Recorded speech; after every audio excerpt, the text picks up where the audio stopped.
আজকে মুই আপনাকে দেখামো মগো বরিশালের এক্সের প্রিয় লেটকা খিচুড়ি। এইটা কিন্তু মোর 4-5 দিন আগের একটা ভিডিও, কিন্তু মোর এডিট করতে মনে চায় না, এর লেগে মুই এখন এডিট করে ছাড়তে আসি। আপনারা দেখেন। আচ্ছা কোন তো দেখি এই শীতকালে কেডা কেডা খাইছেন এই বরিশালের রেসিপি মানে লেটকা খিচুড়ি? মোর দ্বারা তো এক্সের ভাল লাগে। যাই হোক, মুই এনে মশলাপাতি সব কষাইছি আর এর মধ্যে দিয়ে দিছি অল্প একটুখানি মুরগির গোস্ত।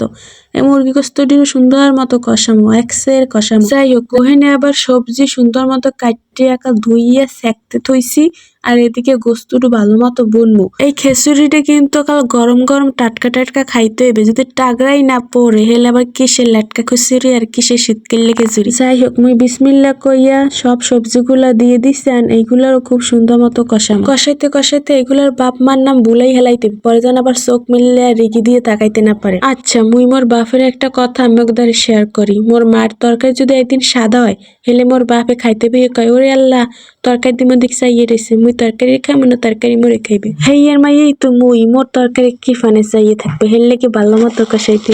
এখন ভালো মতো কষাইতে হলে হেরে আবার বারবার ডাইকে ডাইকে কষান লাগবে। তো আমি একটা সুন্দর ডাকনা নিয়ে ওরে কষাইতে একটা ডাইকে তুইছি। যাই হোক, বক বক করতে করতে মোর চাল ডাল সবজি সবকিছু সুন্দর মতো কষাইনে শেষ। এখন আমি পরিমাণ মতো দিয়ে দিব পানি। আচ্ছা, আমি কিন্তু সময় নিয়ে ভালো মতো গুইটে গুইটে রাঁধছি। এই হইছে মোর খিচুড়ির ফাইনাল লুক। কেমন হয়েছে জানাইবেন। মুই কিন্তু খাইয়ে দেখছিলাম, অনেক মজা হয়েছে।